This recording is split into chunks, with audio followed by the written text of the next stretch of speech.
here with Tim Trowbridge, data acquisition engineer with AJ Foyt Racing, and got a little something for show and tell here. Yes, I've got Tony Kanaan steering wheel from his IndyCar. It's a new electronics package as of last year from Cosworth Electronics. This is actually where all the magic happens that Tony does on the track. So obviously you get the basic steering input and your gear input, so you got your gear pedals.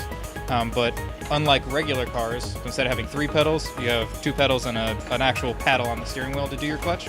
Tony likes to know going into a corner what gear to go into. So going into a corner, obviously you should know, hey, I should be in second gear. But if he looks down, he knows his best lap that he went into turn 1 in first gear. So it's a reminder to himself that if he sees it on the dash that it's not in the right gear, he's got something to look back on. Okay, so it's almost like a video game now where it'll Yes. show this is the optimal pattern that you should be taking through exactly. They do a lot of simulation for that, and then we put that on the dash, not only in a actual printed out version, but it's actually in the dash itself. We actually can have 48 pages on the dash, a lot bigger than the previous version before 2018. They can only have 3. What are some things that people wouldn't expect that's on there? Well, obviously you would expect the gears on there, but we've actually got to where on track he can actually see the car that's in front of him and the distance in front of him, as well as the car behind him and the distance behind him. So instead of us being on the radio saying, hey, Kaiser's behind us, we're seeing 3-second gap, he actually has it on the dash already. He knows who's ahead and who's behind and how much of a gap he has. Okay, that's really cool. So what are the buttons we've got here on the front? Obviously you've got your pit speed, so coming into the pits, you're not speeding. Obviously that's not a good penalty for us to get.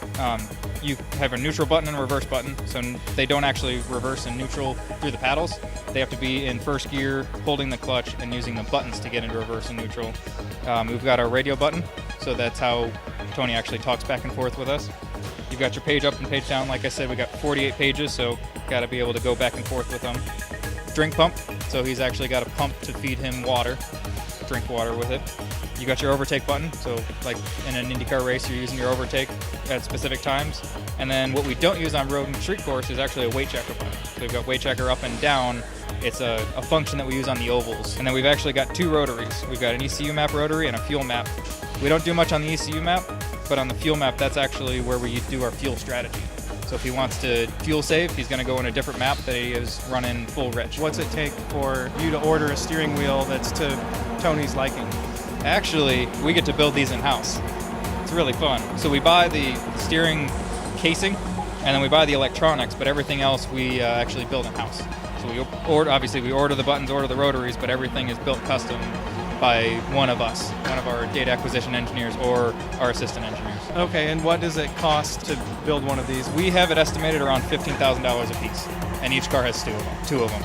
So it's quite a big project too. Thanks a lot. Pay more attention when they show those in-car cameras now. Perfect. Thanks for having me.